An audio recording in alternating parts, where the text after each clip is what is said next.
But what about the citizens? What do the citizens think? That is why the Alliance of Democracies asked its partner Dalia Research to do some polling. They spoke to people, as Anders mentioned, in 54 countries, a total of almost 178,000 people.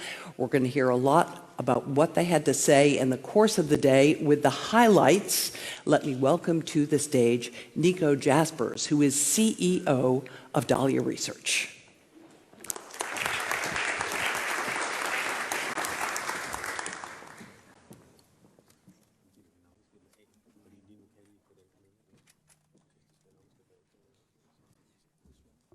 According to Freedom House, we are in the 13th consecutive year of global decline in democratic standards.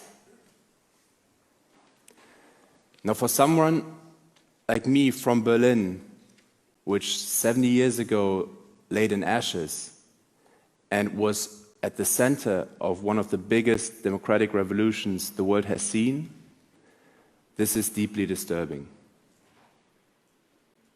We're celebrating 30 years in Germany now of peace, prosperity, progress, and democracy. And as a company based in Berlin who focuses on opinion polling, there's no bigger topic that we can tackle than to understand what's behind this. What's behind this decline, or perceived decline, in democratic standards. So we were very excited and happy to partner with the Alliance for Democracies to shed some light on this. We ran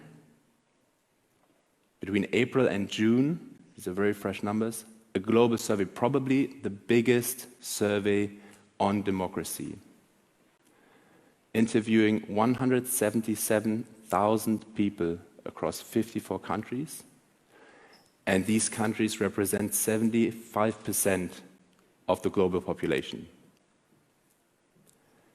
with the purpose of finding out what is going on here.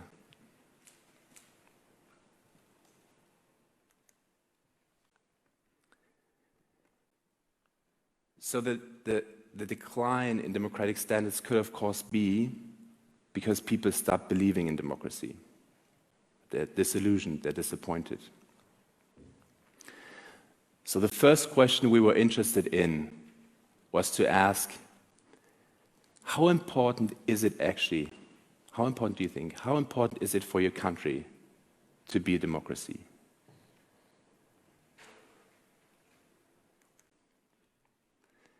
And the winner, quote unquote, is the birthplace of democracy.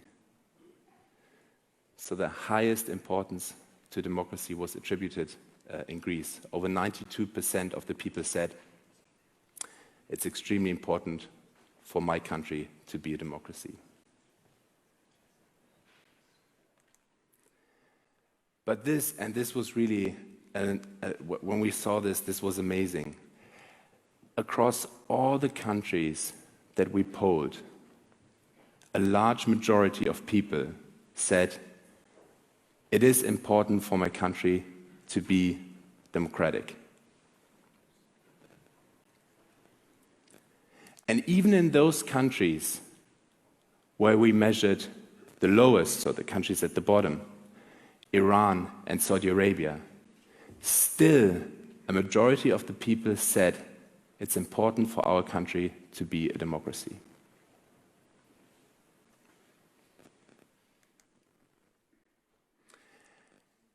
And this result, overall globally, almost 80% of the people said this is important.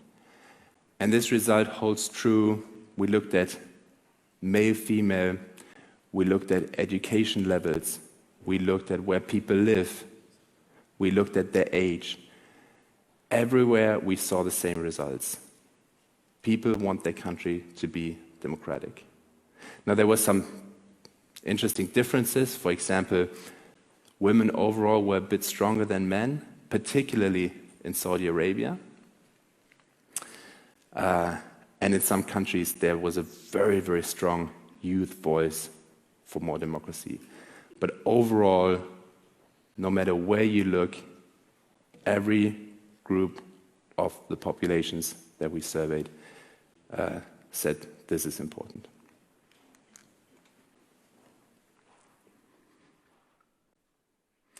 Now we then asked, it's important for people, now we then asked, what is your assessment? How democratic do you think your country is right now? And there, the results were very different. Overall, there are only 3 countries in the whole world where a vast majority of people said, basically, I'm happy with the state of democracy in my country.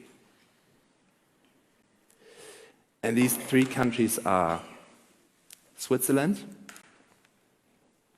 Norway, and it's very nice to be able to say this here, third country is Denmark.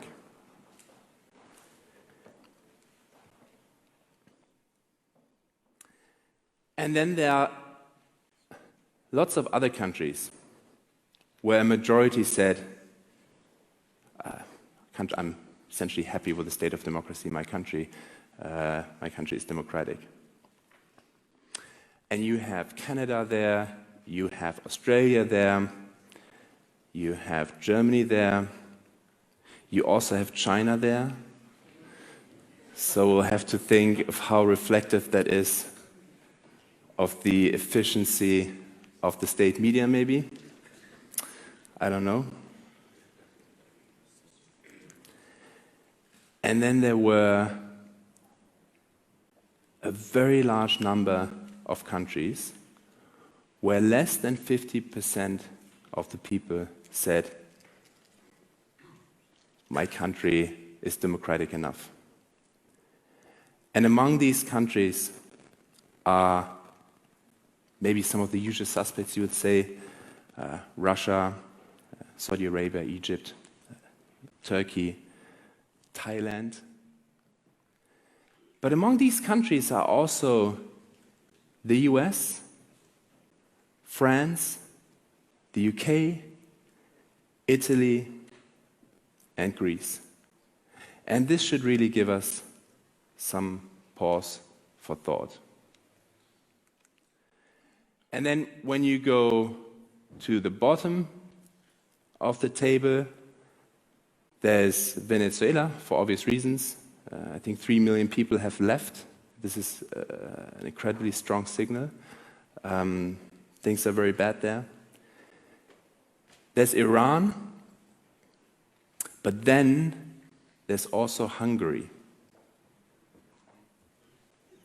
Towards the bottom of all the countries that we polled.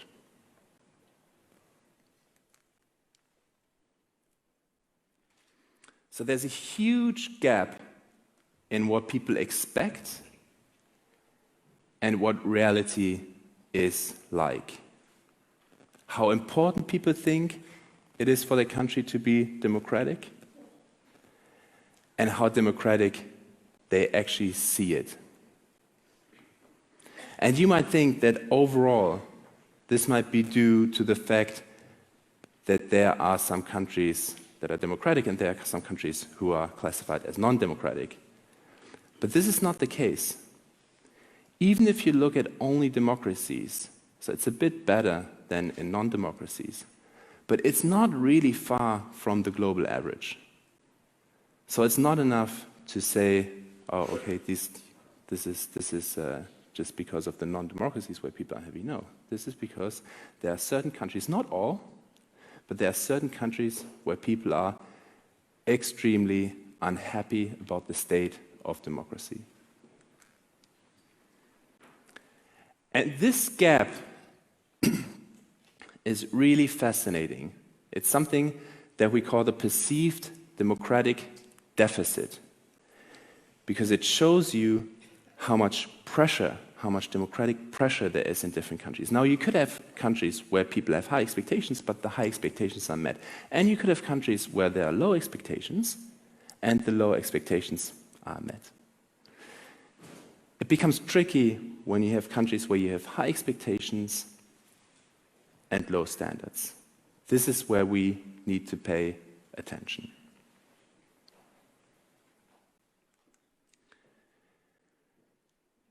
And when we look at how this is distributed globally, we see Switzerland, Denmark, and Norway, again, with the lowest pressure. There are some differences, I think 6–7%, but not dramatic.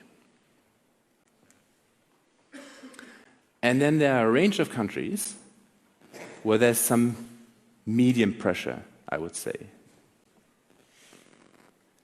And these are, again, they include the US, they include some European countries, they include China. And now this is where it starts to become interesting.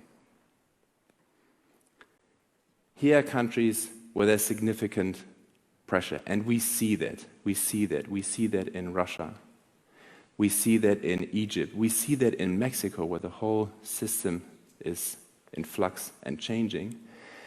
And we see it, of course, in France, where the political system a few years ago, it doesn't resemble the political system right now. I mean, it's a whole different world in France. And this is one of the results of people being dissatisfied.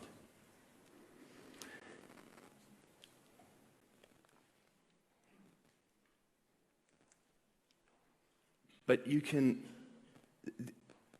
particularly see it in the dark red countries. So there, it's like you know, when you have a pressure cooker or you try to keep the lid on and the water boils, you know, at some point something's going to happen.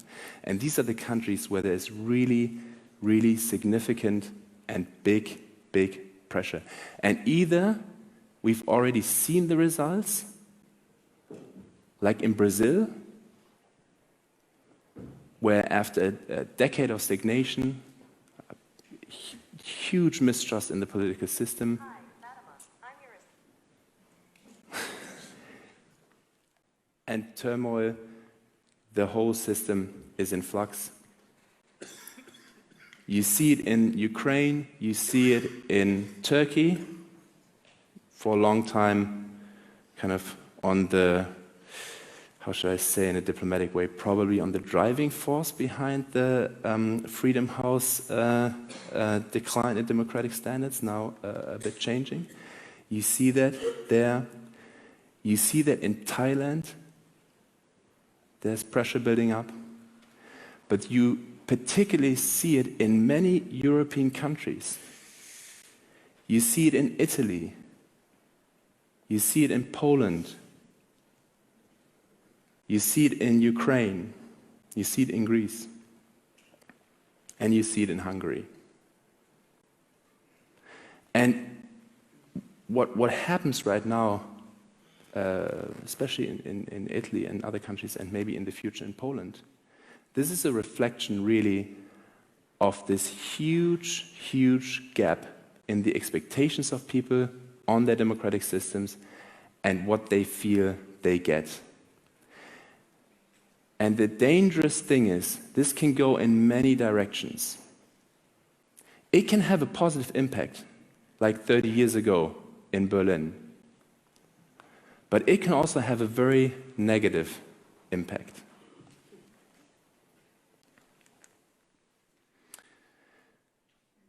Overall, though, the message of the study should be a positive one.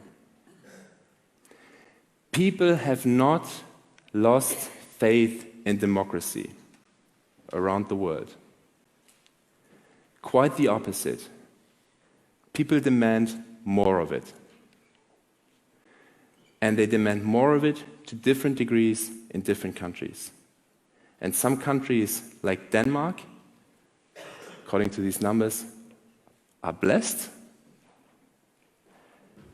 And other countries like Italy, Hungary, Brazil, and others, Thailand, they are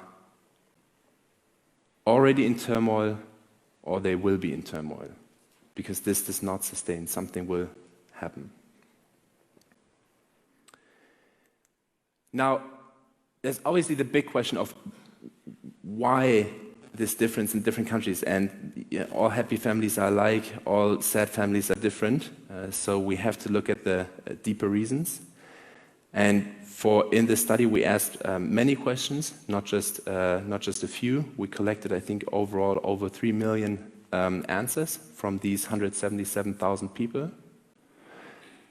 And I'm very excited to see some of the data being discussed today. We have different sessions, for example, on the interaction of tech and democracy, on the interaction of finance and democracy, particularly in Europe, and then on the role of the US in global democracy.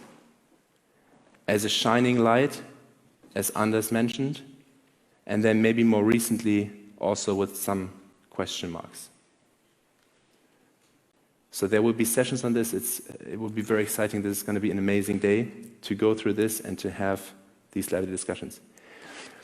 If you have questions on the study, you can get the raw data from our website, but we're also out there on a booth where we run a live poll right now as we speak. So we do what we did there right now, and you can ask us, how did it work? How did you do this? What are some of the other amazing findings? As you can imagine, once you interview hundreds of thousands of people across this many countries, all demographic groups, there's a huge amount of data. Well, it's really exciting. We've seen tremendous media coverage on this. Some of the things that people uncovered, we shared the raw data we didn't even see. So it's really amazing what this can do. So thank you very much. A very exciting day ahead for us.